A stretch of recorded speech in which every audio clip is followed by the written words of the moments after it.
ஸ்டாலினை திருப்திப்படுத்துவதற்காகவும் இந்த விஷயத்தை டைவர்ட் பண்றதுக்காகவும் பட்டியலின மக்கள் போராடுகின்ற போராட்டத்தை டைவர்ட் பண்ணுவதற்காக ஒரு பட்டியலின தலைவரையே பயன்படுத்துவதுதான் திமுகவுடைய வெற்றி. அப்போ அதற்கு இவர் எடுத்த ஆயுதம் ஜெயலலிதா ஒரு பார்ப்பனர். ஒரு அம்பேத்கர் நூல் வெளியீட்டு விழாவுக்கு போறதுக்கு உங்க தைரியம் இருந்ததா? நீங்க வந்து பேசுறீங்க பார்ப்பனாரு ஜெயலலிதா அப்படி இப்படின்னு. ஒரு ஸ்டாலினை எடுத்து நீங்க ஒரு புத்தக வெளியீட்டு விழாவில் கலந்துக்க முடியுதா? உங்க தலைவர் தானே அம்பேத்கர். நீங்க எழுதிருக்கீங்க, அதில் கட்டுரை ரவிக்குமார் எழுதியிருக்காரு. ஆனா அந்த விழாவில் உங்களால் கலந்துக்க முடியுதா? அந்த அழுத்தத்தோட தான் நீங்க வாழ்ந்துகிட்டு இருக்கிறீங்க. திருமாவளவனுக்கு தனிப்பட்ட முறையில் நாம கேள்வி எழுப்புவது, பார்ப்பனிய பெண் ஜெயலலிதானால் உங்களுக்கு அவமரியாதை இந்த மாதிரி விஷயம் தான் நடந்திருக்கா? குழப்பத்தின் மறுபடியும் திரும்ப முதல் நாள் 8 சீட்டுக்கும் 10 சீட்டுக்கும் எங்களை நினைச்சுக்கிட்டீங்களா அப்படின்னு மிரட்டுறது. மறுநாள் திமுக வீழ்த்த வேண்டும் என்றால் முதலில் என்னை வீழ்த்தி விட்டு தான் செல்ல வேண்டும் அப்படின்னு பேசுறது. அப்புறம் கட்சியை கழிச்சிட்டு சமூக சீர்திருத்த இயக்கமா நடத்துன்றது. மறுநாள் வேற ஏதாவது பேசுறது, நான் முதல்வர் தகுதி இல்லையா அப்படின்றது. நீங்க பேசுற வீரர் சேகர் பாபு எப்படி தவழ்ந்து போனான்னு குனிஞ்சில இருந்தாரு. குனிஞ்சு இல்ல, தவழ்ந்து போவார் அவரும். இன்னைக்கு அவர் எடப்பாடி தவழ்ந்து போகணுன்றாரு. நீங்க உங்களுக்கு தேவை இருந்தப்போ நீங்களும் தவளை தான் செஞ்சீங்க. எம்ஜிஆர் ஏன் ஜெயலலிதாவை கொண்டு வந்தாருன்னா, கருணாநிதிக்கு ஏற்ற சரியான ஆள்னா ஜெயலலிதா தான். ஜெயலலிதாவுடைய ஸ்டஃப்பு நீங்கள் பலருக்கும் தெரியும். அரசியலுக்கு வந்த பிறகு அந்த திமுகவை வளர்ப்பதற்கு எம்ஜிஆர் உடைய உதவி இல்லாமல் 62லிருந்து 67 பாய்ச்சல் வேகத்தில் நீங்கள் எப்படி போயிருக்க முடியுமா? அண்ணாவுடைய மறைவுக்கு பிறகு கலைஞர் அந்த இடத்துக்கு வந்தே இருக்க முடியாது. நெடுஞ்செழியன் தான் வந்திருப்பாரு. அந்த இடத்துல நெடுஞ்செழியனை புறந்தள்ளி விட்டு அண்ணன் கலைஞர் வருவதற்கு உதவி புரிந்தவர் எம்ஜிஆர். இதை கலைஞரே பதிவு பண்ணியிருக்காரு, சட்டமன்றத்திலே பதிவு பண்ணியிருக்காரு. எம்ஜிஆர் கட்சி விட்டு விலகினப்போ சாரியாக சென்னையை நோக்கி படம் எடுத்தாங்களா? அவங்களாம் அந்த சினிமா கவர்ச்சியா வந்தாங்க. இன்னைக்கு விஜய்க்கு வராங்களா? எம்ஜிஆர் வெளியே போன பிறகு திமுகவுடைய சரிவு ஆரம்பிச்சது. 77ல 48 சீட்டு, 80ல 37 சீட்டு, 84ல 24, 84 தேர்தலில் கலைஞர் போட்டியே போடல. வணக்கம். இன்று நம்மிடையே இணைந்திருப்பவர் மூத்த பத்திரிகையாளர் திரு முத்தலிஃப் அவர்கள். நான் வணக்கண்ணே. வணக்கம். ஆனால் தமிழ்நாட்டில் எதிர்க்கட்சி தலைவர் ஒரு பக்கம் பயங்கரமான தேர்தல் பிரச்சாரம் பண்ணிட்டு இருக்காங்க. பல்வேறு துறையில் உள்ளவங்க ஆர்ப்பாட்டம் போராட்டங்கள் போயிட்டு இருக்கு. இந்த நேரத்தில் திமுகவோட கூட்டணி கட்சிகளும் சம்பந்தப்பட்ட விசிகாவை சேர்ந்த திருமாவளவன் அவர்களும் திரு வைரமுத்து அவர்களும் ஒரு புது சர்ச்சையை உருவாக்கி இதை கண்காணிக்க, இதை வந்து அப்படி டைவர்ஷன் பண்ணுற வேலையை பார்த்துட்டு இருக்கிறாங்க. இது முதல்ல திருமாவர்களை பற்றி நம்ம பேசுவோம். திருமாவர்கள் வந்து கலைஞர் அவர்களுடைய அந்த ஒரு ஃபங்க்ஷனில் பேசும்போது பாப்பனரை உள்ள விட்டுறது எம்ஜிஆர் அவர்கள் ஜெயலலிதா அவர்கள்ங்கிற மாதிரி ஒரு குற்றச்சாட்டை சொல்லியிருக்காரு. இது எப்படி பார்க்குறீங்க? இந்த டைவர்ஷன் இப்போ தேவைதானா? திருமாவளவனும் வைரமுத்துவும் டைவர்ட் பண்ணுறாங்க, டைவர்ட் பாலிடிக்ஸ் பண்ணுறாங்க. நீங்களும் கண்டுபிடிச்சிட்டீங்க. ஆமாம், அது எல்லாருக்கும் தெரியுது, எல்லாருக்கும் தெரிஞ்சு போச்சு, ஊருக்கே தெரிஞ்சு போச்சு. திருமாவளவன் முதல்ல பேசுனது கலைஞர் மட்டுமே குறிவைக்கப்படுகிறார், கலைஞரை எதிர்ப்பு சினிமா கவர்ச்சி, இதுதான் எம்ஜிஆர் வந்து ஆட்சிக்கு வர உதவுச்சு. திராவிட கட்சிகளுக்குள்ள பார்ப்பனியத்தை கொண்டு வர்றதுக்கு இது பண்ணவர் எம்ஜிஆர். ஒரு பார்ப்பனிய பெண்ணையே கொண்டு வந்து பதவியில் அமர வைத்தார். இதெல்லாம் அவர் பேசி சர்ச்சையாச்சு. திருமாவளவனுக்கு தனிப்பட்ட முறையில் நாம கேள்வி எழுப்புவது, பார்ப்பனிய பெண் ஜெயலலிதானால் உங்களுக்கு அந்த அவமரியாதை இந்த மாதிரி விஷயம் தான் நடந்திருக்கா? அல்லது திமுகவில் உள்ள பெரிய தலைவர்கள், அமைச்சர்கள் அவர்கள் மூலியமாக உங்களுக்கு அந்த பார்ப்பனியத்துடைய பார்ப்பனராக பிறப்பது வேறு, பார்ப்பனிய எண்ணம் வேறு. பார்ப்பனராக பிறகுறவங்கெல்லாம் பார்ப்பனிய எண்ணத்தோடு இருப்பாங்கன்னா சொல்ல முடியாது. அதற்கு உதாரணம் வேணும்னா, பொது உடைமை கட்சிகளுடைய பெரிய பெரிய தலைவர்கள் எல்லாம் பார்ப்பனர்கள். பார்ப்பனர் கட்சின்னு இவர்கள் வெறுப்பேற்றியிருந்தாங்க. ஆனால் அவர்கள் நின்றது மார்க்சியத்தின் பக்கம், மதத்துக்கு எதிராக நின்றார்கள். எவ்வளோ பெரிய தலைவர்கள் நான் சொல்ல முடியும். எம்எஸ் நம்பூதிரி பாட்டு கேரளா முதல்வராகவே இருந்திருக்காரு. அப்போ அந்த மாதிரி பார்ப்பனிய உயர் ஜாதி வகுப்பை சேர்ந்தவர்கள் இருந்திருக்காங்க. அதனால் பார்ப்பனர்கள் வேற, பார்ப்பனியம் வேற. ஆனால் இவர் வந்து பார்ப்பனராக ஜெயலலிதா பிறந்தார் என்பதற்காக அவர் பார்ப்பன புத்தியோடு இருப்பார். பார்ப்பனியம் நான் நீங்கள் சொல்ல வர்றது என்னென்னா, இவர்கள் இந்த சனாதன தர்மத்தில் பல இது இருக்குது, இந்து தர்மம், வர்ணாசிரமம், இந்த மாதிரி பல இது இருக்குது. அதில் அந்த ஜாதிய வேறுபாடுகளை வைத்திருக்கிற அந்த குறியீடுகளை பின்பற்றுகிறவர்கள், அதை ரொம்ப கடுமையாக பின்பற்றுகிறவர்கள், அதன் மூலியமாக எல்லாவற்றையும் பார்ப்பவர்களே பார்ப்பனிய எண்ணம் அப்படின்னு தான் இவர்கள் சொல்லுகிறார்கள்.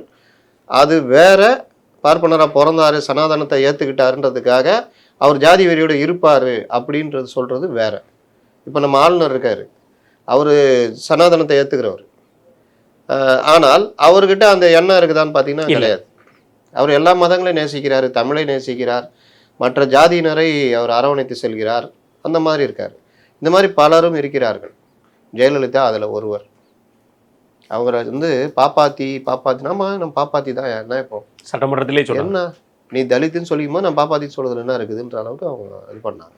ஏன் அந்த உறுதியாக அவர்களால் சொல்ல முடியுதுன்னா அவர்கள் நின்றது எளிய மக்கள் பக்கம். எம்ஜிஆர் ஏன் ஜெயலலிதாவை கொண்டு வந்தாருன்னா கருணாநிதிக்கு ஏற்ற சரியான ஆள்னா ஜெயலலிதா தான். ஜெயலலிதாவுடைய ஸ்டஃப்பு நீங்கள் பலருக்கும் தெரியும். அவங்க வந்து 10th வரைக்கும் தான் படித்தாங்க மெட்ரிகுலேஷன் ஸ்கூலில். ஆனால் அவர்களுடைய வாழ்க்கைக்கு வெளியே அவர்கள் வாசித்த புத்தகங்கள் அவங்கள வந்து ஒரு ஐஏஎஸ் ஆஃபீஸர் அளவுக்கு நாலேஜை இம்ப்ரூவ் பண்ணியிருந்தது. ஐஏஎஸ் ஆஃபீஸர்கள் அனுப்புகிற ஃபைலை கூட படித்து திருத்தி அதில் இருக்கிற மிஸ்டேக்ஸை கூப்பிட்டு என்ன இது எங்கே படிச்சிங்க நீங்கன்னு கேட்குற அளவுக்கு ஜெயலலிதா இருந்தாங்க. நாலேஜ் கலைஞர் அவர் 10th ஃபெயிலு, ஆனால் அவருடைய நாலேஜும் அந்த அளவுக்கு ஒரு நிர்வாகத்தில் அவர் அந்த அளவுக்கு இருந்தார். எம்ஜிஆரே அப்படி சொல்லலாம், காமராஜரும் சொல்லலாம். ஏன் இவர்கள் எல்லாம் ஒரே புள்ளியில் இணைகிறார்கள்னா யாருமே டிகிரி ஹோல்டர் கிடையாது, மெத்த படித்தவர்கள் கிடையாது, ஆனால் மக்களை படித்தவர்கள், மக்களுக்காக வாழ்ந்தவர்கள், பெரும் தலைவர்களாக இருந்தவர்கள். இவர்கள் 4 பேரையும் நீங்கள் தள்ளிட்டு தமிழக அரசியலை நீங்கள் பார்க்க முடியாது. அதில் அவர்களை கொண்டு போய் ஜாதி சிம்முக்குள்ளே அடைக்கிறதுக்கு திருமாவளவன் ட்ரை பண்ணார்னா நம்ம யாராவது வேறு யாராவது தலைவர்கள் பேசுனாங்கன்னா கூட ஏற்றுக்கலாம். திருமாவளவன் அவர்களோட பழகியவர். அப்போ கருணாநிதி எதிர்ப்பு ஒன்று தான் எம்ஜிஆருக்கு இதுன்னா நான் கேட்குறேன், கருணாநிதி என்கிற நபர் ஆரம்ப காலங்களில் திரைப்படங்களில் எம்ஜிஆர் அவரை இணைந்து பணியாற்றியிருக்கலாம், இவருக்கு அவர் உதவி இருக்கலாம், அவருக்கு இவர் உதவி இருக்கலாம். ஆனால் அரசியலுக்கு வந்த பிறகு அந்த திமுகவை வளர்ப்பதற்கு எம்ஜிஆருடைய உதவி இல்லாமல் 62லேருந்து 67 பாய்ச்சல் வேகத்தில் நீங்கள் எப்படி போயிருக்க முடியுமா? 62ல் 50 எம்எல்ஏ, அதுலேயே உங்களுக்கு தஞ்சாவூரில் ஜெயிக்கிறதுக்கு எம்ஜிஆர் தான் முக்கிய காரணமாக தான் நீங்களே பதிவு பண்ணியிருக்கீங்க. 2வது அண்ணாவுடைய மறைவுக்கு பிறகு அண்ணாவே தம்பி நீ வா, உன் முகத்தை காட்டினால் 1,00,000 வாக்குகள் விழும், உன் முகத்தை மட்டும் காட்டு, மரத்திலிருந்து ஒரு கனி விழுந்தது, அது என் மதியில் விழுந்தது, அந்த கனியை எடுத்து இதயத்தில் வைத்து கொண்டேன், அந்த இதய கனி என் தம்பி எம்ஜிஆர்னு அண்ணா பேசியிருக்காரு. அந்த அண்ணாவால் மதிக்கப்பட்டவர், அண்ணாவை ஒரு தெய்வமாக மதித்த எம்ஜிஆர் சுடப்பட்டதால் கூடுதலாக திமுக ஆட்சிக்கு வர்றதற்கு ஒரு பெரிய வாய்ப்பாக அமைஞ்சது. அண்ணாவுடைய மறைவுக்கு பிறகு கலைஞர் அந்த இடத்துக்கு வந்தே இருக்க முடியாது. நெடுஞ்செழியன் தான் வந்திருப்பார். அந்த இடத்துல நெடுஞ்செழியனை புறந்தள்ளி விட்டு கலைஞர் வருவதற்கு உதவி புரிந்தவர் எம்ஜிஆர். இதை கலைஞரே பதிவு பண்ணியிருக்கார், சட்டமன்றத்தில் பதிவு பண்ணியிருக்கார். அதற்கு பிறகு 71ல் தேர்தலை ஒரு வருடம் முன்பாகவே இவர்கள் நடத்திய பொழுது எம்ஜிஆருடைய பிரச்சாரத்தினால இணைஞ்சி இருந்ததுனால திமுகவுடைய வரலாற்றில் இல்லாத அளவுக்கு 209 தொகுதிகள் ஜெயிச்சாங்க. அதுக்கு பிறகு ஜெயிச்சதே இல்லை அந்த அளவுக்கு. ஜெயலலிதா மட்டும்தான் 2016ல் 206 தொகுதிகள் தனித்து நின்று ஜெயிச்சாங்க. அப்போது அதுக்கு பிறகு எம்ஜிஆரை இவர்கள் விரட்டிய பிறகு அப்போ தான் அவங்களுக்கு தெரியுது எம்ஜிஆர் மலையாளின்னு. ஆனால் அது திராவிடத்துக்குள்ளே வருமானு கேட்டால் வராது. இந்த மாதிரி முரண்பாடுகளின் மொத்த உருவம் கலைஞர். ரைட்டு கேட்டால் இவங்க சொல்லிக்குவாங்க ஆய்வுன்னு. எம்ஜிஆர் வெளியே போன பிறகு திமுகவுடைய சரிவு ஆரம்பிச்சது. 77ல் 48 சீட்டு, 80ல் 37 சீட்டு, 84ல் 24 சீட்டு. 84 தேர்தலில் கலைஞர் போட்டியே போடல. எம்ஜிஆர் மறைந்த பிறகு 87ல் கட்சி 2ஆக உடைந்த பிறகு 89 சட்டமன்ற தேர்தலில் கலைஞர் மீண்டும் ஆட்சியை பிடிக்கிறார். ஜார்ஜே பிரிஞ்சதுனால. அப்போது உங்களை வச்சு செஞ்சது எம்ஜிஆர். இவர் வந்து இந்த வரலாறுலாம் தெரிஞ்சுக்கிட்டே வேண்டுமென்றே ஸ்டாலினை திருப்திப்படுத்துவதற்காகவும் இந்த விஷயத்தை டைவெர்ட் பண்ணுறதுக்காகவும் பட்டியலின மக்கள் போராடுகின்ற போராட்டத்தை டைவெர்ட் பண்ணுவதற்காக ஒரு பட்டியலின தலைவரையே பயன்படுத்துவது தான் திமுகவுடைய வெற்றி. அப்போ அதற்கு இவர் எடுத்த ஆயுதம் ஜெயலலிதா ஒரு பார்ப்பன புத்தியோடு இருந்தாங்களா? அதை அவங்க சொல்ல தைரியம் இருக்கா? அப்போ ஜெயலலிதா உங்களை எப்படி நடத்துனாங்க? சரி சமயமாக ஜெயலலிதா உட்காந்துருந்தாங்கன்னா ஒரு சேர் கேப் விட்டு தான் பக்கத்தில் எல்லாரும் இருப்பாங்க, அவங்க தனியாக தான் உட்காந்துருப்பாங்க. அமைச்சர்கள் ஜெயலலிதா கூப்பிட்டாங்கன்னா இப்படி கைகொத்தி வாய் போட்டு எல் ஷேப்பில் நின்று தான் பேசுவாங்க. ஜெயலலிதா உட்காந்துருக்காங்கன்னா நுனி சீட்டில் தான் உட்காருவாங்க. பார்த்துருக்கோமா இல்லையா? இன்னைக்கு பேசுகிற வீரர் சேகர் பாபு எப்படி தவழ்ந்து போனான்னு இப்படி குனிஞ்சில் இருந்தார். குனிஞ்சில்ல தவழ்ந்து போவார் அவரும். இன்னைக்கு அவர் எடப்பாடியை தவழ்ந்து போனன்றாரு. நீங்கள் உங்களுக்கு தேவை இருந்தப்போ நீங்களும் தவளை தான் செஞ்சீங்க, இல்லைன்னு சொல்ல முடியுமா? அந்த ஃபோட்டோ இருக்கு. அப்போ இந்த மாதிரி இருந்த ஜெயலலிதா பக்கத்தில் சரிசமமாக பார்ப்பனராக இருந்தால் என்னதான் தலைவராக இருந்தாலும் அந்த ஒரு இது இருக்கும்ல, அது உங்கள்கிட்ட இருந்ததா பழகும் போது அவங்களுக்கு? ஆனால் திமுகவில் உங்களை எங்கே உட்கார வச்சாங்க? நம்ம அதை சொல்லக்கூடாது. ஆனால் அதை சொல்லி தான் கேலி பண்ணுறாங்க. அப்போ இதையெல்லாம் மறந்து விட்டு ஜெயலலிதா தனக்கு செய்த விஷயங்கள் எல்லாம் மறந்து விட்டு, இன்னொன்று அரசியலில் நடந்த மாற்றங்களை இவர் இஷ்டத்துக்கு இவர் பேசுகிறாரு. அதை தான் ஏற்றுக்க முடியாது. நீங்கள் எதை வேணால் பேசி உங்கள் கருத்து வச்சுக்கிங்க. நீ இதுதான் அரசியல்னு பேசாதீங்க. எம்ஜிஆர் வந்து கருணாநிதி எதிர்ப்பில் தான் வளர்ந்தாருன்னா, அப்போ எம்ஜிஆர் 62லேருந்து 72 வரைக்கும் திமுகவில் வளர்த்தாரு. அதனால் கருணாநிதி எதிர்ப்பிலையா வளர்த்தாரு? இல்லை திமுக எம்ஜிஆரால் வளர்ந்தது, அதுன்னு கருணாநிதி எதிர்ப்பாலே வளர்ந்தது? கருணாநிதி எங்கே இருந்தார்? எம்ஜிஆர் எங்கே இருந்தார்? எம்ஜிஆர் என்கிற நபர் வெறுமனான சினிமா கவர்ச்சினால் வந்தன்றாரு. அவருடைய அந்த வள்ளல் தன்மை, அவர் செய்த உதவிகள், மனித நேயன்றது, இப்போ ஊர் பூரா அவருக்கு எம்ஜிஆரை கட்சி விட்டு விலகினப்போ சாரியாக சென்னை நோக்கி படம் எடுத்தாங்களா? அவங்களாம் வந்து சினிமா கவர்ச்சியாக வந்தாங்க. இன்னைக்கு விஜய்க்கு வராங்களா? எல்லா இடத்துலையும் போட்டோ இருக்கும். இன்னி வரைக்கும் எம்ஜிஆர் அவர்கள் போட்டோ இருக்கு. அதாவது எம்ஜிஆர் இன்றும் அவர் நினைவு நாளில் ஒரு ரிக்ஷாக்காரனோ, ஒரு பூக்கடை வச்சுக்கிறனோ, ஏதோ ஒரு தொழிலாளி ஒரு ஃபோட்டோ வச்சு சொந்த காசில் மாலை போட்டு நினைவு நாள் பிறந்த நாளில் நினச்சி பார்க்குறான். ஆனால் ஈழத்தமிழர் வீட்லேயும் எம்ஜிஆர் ஃபோட்டோ தானே இருக்கும். ஏன்னா அவர் செஞ்ச உதவி எப்படி? அப்போ நீங்கள் வந்து பட்டியலின மக்களும் இருக்கட்டும், எம்ஜிஆர் செஞ்ச உதவி அந்த அளவுக்கு பல இது பண்ணியிருக்காரு. அப்போ ஜெயலலிதா பார்த்தீங்கன்னா அவர்கள் பீரியடில் இவர் சொல்கிறார் பார்ப்பனார் அப்படின்னு 69% இடஒதுக்கீடை பட்டியலின பொதுப்பட்டியலில் கொண்டு வந்து இதே வீரமணியால் சமூக நீதி காத்த வீராங்கனைன்னு வந்தது. அம்மா உணவகத்தில் இருந்து லேப்டாப்பில் இருந்து இது எல்லாம் யாருக்கு பயன்பட்டது? கறவை மாடுகள் திட்டம். நீங்கள் அதிகமாக இருக்குது ஏழை உழைப்பாளி விவசாய மக்கள் யார்? பட்டியலினத்தை சேர்ந்தவங்க தானே. அவர்களுக்கான திட்டங்களை போட்டவங்க தானே. நீ 1000 ரூபா கொடுக்குற, நீ டாஸ்மார்க்கையும் கரண்ட் பில்லையும் அந்த காசை பிடிங்கிறேன். அப்போ அவங்க கூட இருந்துக்கிட்டு நீங்கள் என்ன வேணால் பண்ணிட்டு போங்க. ஆனால் உங்களுடைய டைவர்ஷனுக்கு அவங்களை திருப்திப்படுத்த எதையாக பேசாதீங்க. அதுடைய விளைவு தான் மறுநாள் அந்தர்பல்ட்டி. நான் அவர்களை சொல்வதளவுக்கு எனக்கு தகுதி உள்ளவன் அல்ல. அவர்கள் 2 பேரும் மிகப்பெரிய தலைவர்கள். நான் வந்து ஒரு குறியீடாக தான் இதை சொன்னேன். ஏன் அவர் கலைஞர் ஃபங்க்ஷனில் ஒரு பேச்சு, அவர் ஃபங்க்ஷனில் ஒரு பேச்சு? குழப்பத்தின் மறுபெயர் திரும்ப. முதல் நாள் 8 சீட்டுக்கும் 10 சீட்டுக்கும் எங்களை நினச்சிக்கிட்டீங்களா அப்படின்னு மிரட்டுறது. மறுநாள் திமுக வீழ்த்த வேண்டும் என்றால் முதலில் என்னை வீழ்த்தி விட்டு தான் செல்ல வேண்டும் அப்படின்னு பேசுறது. அப்புறம் கட்சியை கழிச்சிட்டு சமூக சீர்திருத்த இயக்கமாக நடத்துன்றது. மறுநாள் வேறு ஏதாவது பேசுறது. நான் முதல்வராக தகுதி இல்லையா அப்படின்றது. தன்னைத்தானே தாழ்த்தி கொள்கிறவனை யாரும் மதிக்க மாட்டாங்க. இவர் கிட்டத்தட்ட அந்த மாதிரி ரேஞ்சுக்கு தான் போய்கிட்டு இருக்காரு. ஜெயலலிதா அவர்கள் மீது வந்து இப்படி ஒரு குற்றச்சாட்டு அவங்க சொல்லியிருக்காரு. ஆனால் அவங்க தான் ஒரு பொது தொகுதியில் தலித் ஏழுமலைங்கிற ஒருத்தரை நிப்பாட்டி அமைச்சராக்கிறாங்க. சபாநாயகர் தனபால் அவர்களே ஆக்கினாங்க, உணவு அமைச்சராக்குனாங்க. இவர் இப்போ கூட்டணியில் இருக்கிற திமுக இதை மாதிரியான காரியங்களை செய்திருக்கலாம் பார்த்தா அது இல்லை. ஆனால் அப்படி இருந்து இவர் பேசுறது காரணம் என்ன? நீங்கள் இந்த நான் சொன்னல அந்த எண்ணத்துடைய வெளிப்பாடு. நீங்கள் பார்ப்பனியர்னு சொல்கிறார்ல, இன்னைக்கு அந்த ஜாதி கட்டமைப்புகளை கடுமையாக கடைபிடித்து கொண்டு தாழ்த்தப்பட்ட மக்கள் மேல் அதை திணிப்பதும், தெருவுக்குள்ளே வரக்கூடாது, செருப்பு போட்டு வரக்கூடாது, இரட்டை கோலை முறை, இதெல்லாம் கடைபிடிக்கிறது யார் சொல்லுங்கள்? இடைநிலை ஜாதிகள். திருமாவளவன் நம்ம யாரை நோடி கைட்டிட்டணும்? இப்படி நடக்கிற இடத்துல உங்களுக்கே அந்த அவமானம் நடந்திருக்கு. ஆனால் எந்த இடத்துலையும் இந்த விஷயங்களை கலந்துக்காமல் தன் கட்சியில் ஒருத்தரை பொது தொகுதி நிற்க வச்சது, ஒருத்தரை உணவு வீட்டில் சாப்பிட மாட்டேங்கிறாங்கன்னதுக்கு உணவுத்துறை அமைச்சராக்குனது, இன்னொன்று அவரையே சபாநாயகராக்கி எல்லோரும் எழுந்துச்சு நிற்கிற அளவுக்கு ஒரு மரியாதை கொடுத்தது, இதெல்லாம் இது. அதே சபாநாயகரை சட்டமன்றத்தில் அவருடைய இதை வச்சுக்கிட்டு நீங்கள் என்னென்ன கிண்டல் பண்ணீங்கன்றது ஊரே பார்த்துச்சு. அவரை கெஞ்ச விட்டு அள விடுற அளவு பண்ணீங்க. ஞாபகம் இருக்கா? ஆமாம். இங்கே இன்றைக்கி சட்டசபை நடக்குது. அன்னைக்கு இந்த அன்பழகன், ரங்கநாதன்லாம் ஓரமாக நின்றுக்கிட்டு அடித்த கிண்டல், சபாநாயகரை தள்ளி விட்டுட்டு சேரில் வந்து உட்காந்துட்டு சக்கரபாணியிலேருந்து எல்லாம் உட்காந்து இன்றைக்கி இவங்கெல்லாம் அமைச்சர்களாக இது வளம் வந்துட்டு நாகரிக கோமான்களாக உட்காந்து பண்ணுறாங்க. இது எல்லாத்தையும் நாடு பார்த்துச்சு. அப்போ இவர்கள் நினச்சா, இவர்கள் சொன்னால் பகுத்தறிவு, இவர்கள் சொன்னால் இது, மற்றவர்கள் சொன்னால் அவர்கள் பார்ப்பனர். அது திருமாவளவன் சொல்கிறது தான் ரொம்ப வருத்தமாக இருக்குது. திருமாவளவன் எல்லா அரசியலும் பார்த்தவர். இவரை விரட்டி அடித்தார். 2016 நான் வந்து 200 தொகுதி நிற்க போகிறேங்க, நீங்கள் கிளம்புங்க அப்படின்ன பிறகு தான் வெளியில் வந்து மக்கள் நல கூட்டணி அமைக்கிறேன். இது திருமாவளவன் ஸ்டாலினை வச்சுக்கிட்டே இப்போ சமீபத்தில் பேசினார், ஒரு 2 வருஷத்துக்கு முன்னாடி. அப்படி உங்களை எப்படி நடத்துனாங்க, கலைஞர் எப்படி நடத்தினார், ஸ்டாலின் உங்களை எப்படி நடத்தினார், இன்றைக்கி ஏன் தேவைக்கு உங்களை கூப்பிட்டு வச்சுக்கிட்டு இருக்கிறாங்கன்றது தெரியும் திருமாவளவனுக்கு. தெரிந்தும் இதற்கு அதான் சொன்ன இடதுசாரிகள் மாதிரி இவர்களும் முட்டு கொடுக்குறது. இந்த முட்டு உங்களுக்கு இவ்வளோ பேசுகிறீங்களே, ஒரு அம்பேத்கர் நூல் வெளியீட்டு விழாவுக்கு போகிறதுக்கு உங்களுக்கு தைரியம் இருந்ததா? நீங்கள் வந்து பேசுகிறீங்க பார்ப்பனார், ஜெயலலிதா அப்படி இப்படின்னு. ஒரு ஸ்டாலினை எதிர்த்து நீங்கள் ஒரு புத்தக வெளியீட்டு விழாவில் கலந்துக்க முடியுதா? உங்கள் தலைவர் தானே அம்பேத்கர். நீங்கள் எழுதிருக்கீங்க, அதில் கட்டுரை ரவிக்குமார் எழுதியிருக்காரு. ஆனால் அந்த விழாவில் அவங்களால கலந்துக்க முடியுதா? அந்த அழுத்தத்தோடு தான் நீங்கள் வாழ்ந்துக்கிட்டு இருக்கிறீங்க. ஆனால் நீங்கள் வந்து பேசுகிறீங்க நான் வந்து அப்படி இப்படின்னு.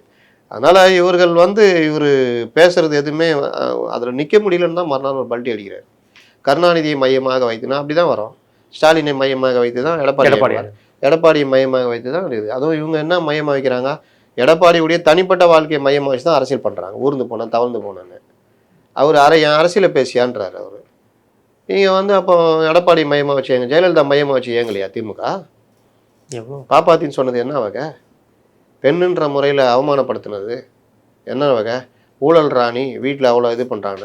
ஏன் எந்த பணக்காரங்க வீட்லேயும் 100 சேலை இருக்காதா, 100 செருப்பு இருக்காதா, நகை 200 சவரம் 300 சவரம் இருக்காதா?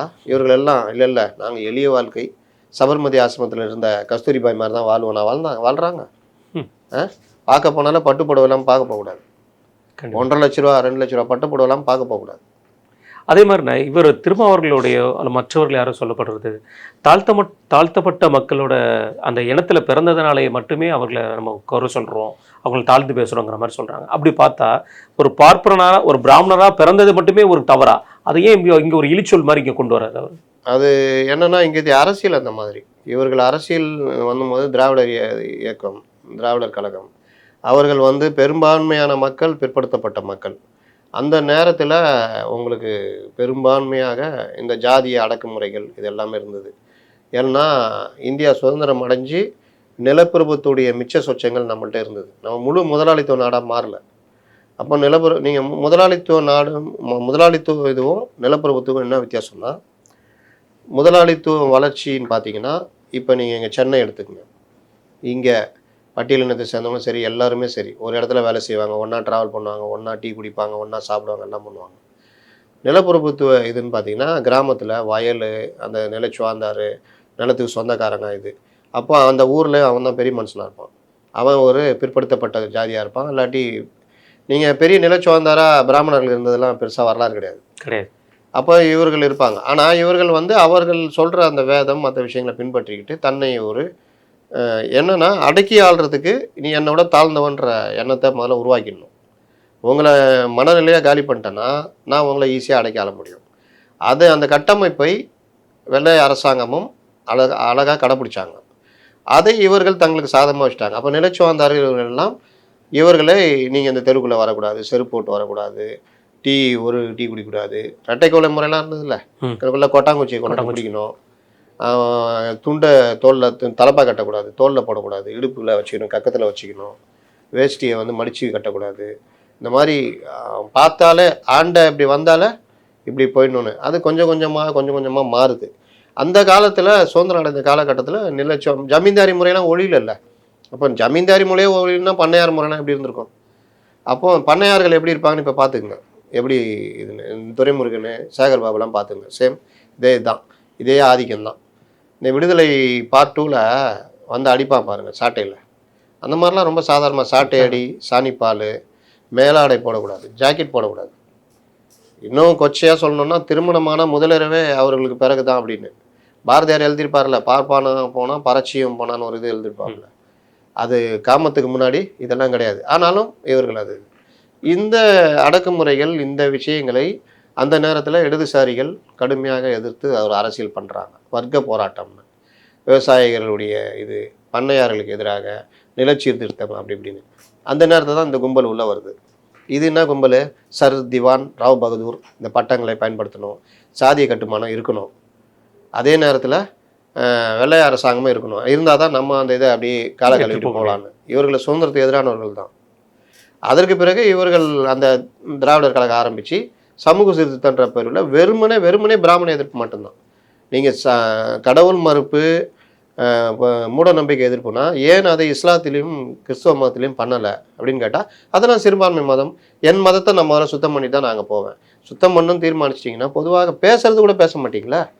கருத்து கூட சொல்ல மாட்டீங்க. ரைட்டு, இதுக்கு எதிராக நான் இருந்தோன்னு. ஆனால் வர்க்க போராட்டம் தான் இதை தீக்கும், பொருளாதார விடுதலை மட்டுமே இதை ஒழிக்கும், ஜாதியை ஒழிக்கும்ன்றது கம்யூனிஸ்டுகள் நிலைப்பாடு. அது உங்களுக்கு இங்கே நடக்குதா இல்லையா? ஒரு ஐடி கம்பெனியில் ஒரு பொண்ணோ ஆணோ பொருளாதார ரீதியாக இதாகிட்டாங்கன்னா அங்கே போயிட்டு நின்ன ஜாதின்னு மறைமுகமாக இப்போது சமீப 10 ஆண்டுகளாக மறுபடியும் மேலோங்குது. ஆனாலும் நீங்கள் வந்து அந்த இடத்துல போய் கடைப்பிடிச்சிங்கன்னா நீங்கள் ஒரு கேலிக்குரிய நபராக மாறி போயிடுவீங்க. அப்போ பொருளாதார ரீதியாக அவங்க உயரும் பொழுது உங்களால் ஒன்றும் பண்ண முடியாது. அந்த ஒரு படத்தில் பரியர் பெருமோட காமிப்பான்ல, பண்ணி மேய்ச்சிருந்த நானும் இன்றைக்கி எல்லாம் அன்றைக்கி இது பண்ணுவோன்னா கை கட்டி நிற்கிறேன்னா என் கல்வி தாண்டான்னு. அப்போ அந்த சிந்தனை இந்த மாதிரி விஷயங்கள் பொருளாதார வளர்ச்சி, பொருளாதார ரீதியாக நீங்கள் முன்னேறும் போது தடுக்கப்படும். ஆனால் இவர்கள் அப்படி இல்லை.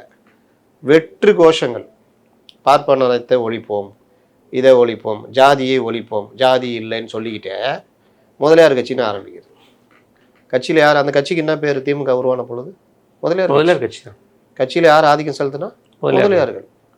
அப்போ அதுக்கு பிறகு அப்படி இப்படின்னு வந்து எல்லாரும் வந்தாங்க. எம்ஜிஆர்லாம் ஏற்றுக்கிட்டாங்க. அப்போலாம் அவர் மலையாளியாக தெரியல, மேனனா தெரியல. அப்போ அவரை வச்சுக்கிட்டாங்க, பயன்படுத்துகிறாங்க. இதில் வந்து அப்படியே போயிட்டு கட்சி மாறிக்கிட்டுலாம் வருது. ஆனாலும் தேர்தல் அமைப்பு, இந்த சட்ட நடைமுறைகள், அதெல்லாம் நீங்கள் காங்கிரஸ்லாம் நீங்கள் ஒன்றுலாம் இதெல்லாம் பண்ண முடியாது. அது ஃபுல்லாகவே அந்த ஆதிக்கம் தான். நிலச்சுவாந்தர்கள், பண்ணையார்களுடைய ஆதிக்க கட்சியாக தான் இருந்தது.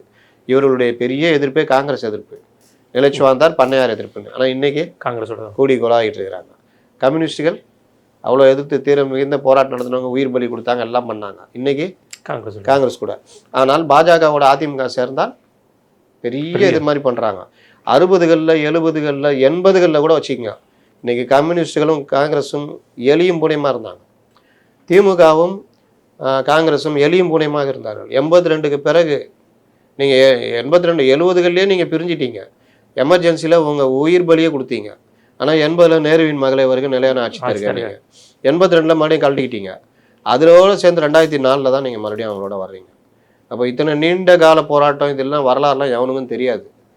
இந்த மாதிரி வேறுபாடுகள் இது எல்லாத்தையும் விட்டுட்டு வெறுமனே பார்ப்பனர் அந்த அன்னைக்கு உருவாக்குனாங்கல்ல, இவங்க எப்படி பண்ணுறதுன்னா, பார்ப்பனர்னா மோசம் அப்படின்னு. சரி, பூநூல் அறுப்பு போராட்டம், பாவம் மயிலாப்பூரில் சாதாரணமாக ஒரு அர்ச்சகர் கோயில் எதாவது பண்ணிக்கிட்டு, எதாவது எங்கேயாவது போயிட்டு அந்த இது வேதம் இதெல்லாம் பண்ணிக்கிட்டு, ஏதோ சொற்ப வருமானத்தில் வாடகை வீட்லேயோ இல்லை ஏதோ ஒரு வீட்டில் வாழ்ந்துட்டு இருப்பாங்க. அங்கே போய் பூநூல் அறுக்கிறது. நீங்கள் தைரியம் இருந்தால் ஜாதிய கட்டமைப்புக்கு எதிராக இடைநிலை ஜாதிகள் பண்ணுறாங்கல்ல, அவர்களுக்கு எதிராகவும் நின்றுக்கணும். ஆனால் நிற்கல. அவர்கள் தான் இன்றைக்கு ஆட்சி அதிகாரிகளாக இருக்கிறார்கள். கொங்கு மண்டலம்னா இந்த கம்யூனிட்டி, தென் மண்டலம்னா அந்த கம்யூனிட்டி, வடக்கு மண்டலம் இந்த கம்யூனிட்டி. என்ன பண்ணுவீங்க? என்ன பண்ணி என்ன ஒழிச்சிங்க? இன்றைக்கி அந்த ஆதிக்கம் இருக்குதா இல்லையா? ஆணவ கொலைகளை உங்களால் தடுக்க முடியுதா? ஆணவ கொலைகள் எதிரான பார்வை எங்கே இருக்குது உங்களுக்கு? ஜாதியை ஒழிக்கணும், அதை ஒழிக்கணும், அப்படி பண்ணுவோம் இப்படி பண்ணுவோம் தானே வந்தீங்க. பார்ப்பனர்னு இன்றைக்கி சொல்கிறாருல்ல, அந்த பார்ப்பனியத்துடைய மிச்ச சொச்சங்களை கடைப்பிடிக்கிறது இடைநிலை ஜாதிகள் தானே. இன்றைக்கி அதோடைய விளைவு தானே ஆணவ கொலை. ஆணவ கொலைக்கு எதிராக நீங்கள் தானே சட்டம், தனி சட்டம் ஏற்றணும். ஆனால் உங்களுக்கு அந்த எண்ணம் ஏன் வரலை? ஏன்னால் நீங்கள் அந்த இதில் இருக்கிறீங்க, அந்த எண்ணத்தில் இருக்கீங்க. அது எப்படி? நீ வந்து 1,00,000 ரூபா சம்பாதிக்கிற, படிச்சுட்டேன்னா நீ வந்து சமமாகிடுவியா அப்படின்ற பார்வை இருப்பதனால தான் இந்த கோபம் வரமாட்டேங்குது. தனிச்சட்டம் கொண்டு வரணுன்ற கோபம் வரமாட்டேங்குது. இன்னும் அதிகப்படியாக இன்றைக்கி சமூக வலைதளங்கள்லாம் இந்த கருத்துக்கள் தான் வருது. அந்த பையன் வந்து தன்னுடைய பெருமையை காப்பாற்றிட்டான் அப்படின்னு ஒரு கேவலமாக பார்க்குற பார்வை வரமாட்டேங்குது. டேய், உனக்கு நீ உன் ஜாதி இதை கூட கடைப்பிடிச்சிக்கோ. உன் தங்கச்சியை அக்காவை கட்டிக்க போகிறான்றதை கூட நீ எதாவது பேசி சரி பண்ணிக்கோ, எதாவது பண்ணிக்கோ. ஆனால் அதுக்கு தீர்வு வந்து அந்த பையனை கொலை பண்ணி அந்த பையனை உலகத்திலே இல்லாமல் பண்ணுறது மிகப்பெரிய தவறு இல்லை. அந்த கொடுமையை எப்படி ஏற்றுக்க முடியும்? நாளைக்கு ஒன்றா வந்து வேறு யாராவது பண்ணால் உங்கள் வீட்டில், உன் ஃபேமிலியில் உன் பையன் வளர்ந்து நல்லா சம்பாரித்து கோல்டு மெடலிஸ்ட்டு இன்றைக்கி இழந்துட்டு நிற்கிற அந்த ஃபேமிலியுடைய புத்திர சோகத்தை யார் கொண்டு வருவா? கண்டிப்பாக ரொம்ப கஷ்டம். அப்போ இதை பற்றி கோபமே வரமாட்டேங்குது இல்லை. அதுக்கு சட்டம் கொண்டு வர வேண்டிய இடத்துல இருக்க திருமாவர்களே நான் சொல்லிட்டேன் வரும் அப்படிங்கிற மாதிரி தான். ஏன்னா வழக்கம் போல தான். அதான் 4 சீட்டு 6 சீட்டு கோச்சிக்குவாங்க. இன்னொன்று திருமாவளவனே நினச்சாலும் நீ கூட இருக்கிற கட்சிக்காரங்க, நான் விசாரித்த வரைக்கும் திருமாவளவனே வெளியில் அனுப்புகிற லெவலுக்கு இருக்கிறாங்க. அந்தளவுக்கு கட்சி அப்படி ஈல்டாகி ஐக்கியமாக இருக்குது. ஆமாம், நீங்கள் கொண்டு போய் இப்படியே பண்ணிங்கன்னா ஆகும். நீங்கள் உங்கள் பசங்களை கண்டபடி வளர்க்குறீங்க, நாளைக்கு திடீர்னு என்னுடைய எண்ணத்துக்கு நீ மாறணும், என்னை மதிக்கணும்னா பசங்க எப்படி வளர்ந்த அதே சூழ்நிலை வளர்ந்த பசங்க எப்படி மதிக்கும்? இன்றைக்கி பல குடும்பங்கள் அதான் நடக்குது. நீங்கள் சொந்தக்காரங்களை கூப்பிட்டு போகிறதில்ல, பழக வைக்கிறதில்ல, எல்லாரையும் வெறுத்து பேசுறது, எல்லாரோட ஒரு இதுவாக இருக்கிறது, அப்புறம் வந்து அவர்களுக்கு தேவையில்லாத விஷயங்களெல்லாம் உருவாக்குறது, ஏற்றத்தாழ்வுகளை சின்ன வயசுலேயே பதிய வைக்கிறது. நாளைக்கு அவன் எப்படி பார்ப்பான்? நான் பெரிய பொறுப்பில் இருக்கேன், நீ அப்பா நீ என்ன ரிட்டையர் ஆகிட்டு வீட்டில் இருக்கிற, எங்கள் மாமனார் என் சம்மந்தி எங்கள் மாமனார் வரும்போது அவர் எவ்வளோ பெரிய லேண்ட்லார்டு, நீ யார், நீ கவர்மெண்ட் எம்ப்ளாயி, அந்த பார்வை வந்துடுறான். அப்போ கொண்டு போய் இன்றைக்கி அதிகபட்சமாக இதில் முதியோர் இல்லத்துலேயும் அங்கேயும் வைக்கிறது. நீங்கள் போடுற விதை தான் முளைக்கும். சேம் இது அதே தான். இவர்களுடைய எண்ணங்கள் இந்த கட்டமைப்பை கடைப்பிடிக்கணும். இவர் சொல்கிறாரு ஸ்டாலின், அவங்க வீட்டில் எப்படி இருக்காங்க? கோயிலாக போயிட்டு யாகம் நடத்திக்கிட்டு இப்போ இவர் என்ன பண்ண முடியும் அது மீறி? திராவிடன்னு பேசுகிறாரு, நீங்கள் மாப்பிள்ளை அழகா மந்திரங்களே சொல்கிறாங்க. அவ்வளோதான். அதனால் அதெல்லாம் வெறுத்து வெளியில் வர்ற இந்த திராவிட இயக்கத்தெல்லாம் போயிடுச்சு. அந்த ஒன்றே இல்லாதப்போ நீங்கள் ஏன் அதுக்கு போய் முட்டு கொடுக்குறீங்க திருமாவளவன்? மிக நன்றி, உங்கள் நேரத்தை கருத்து.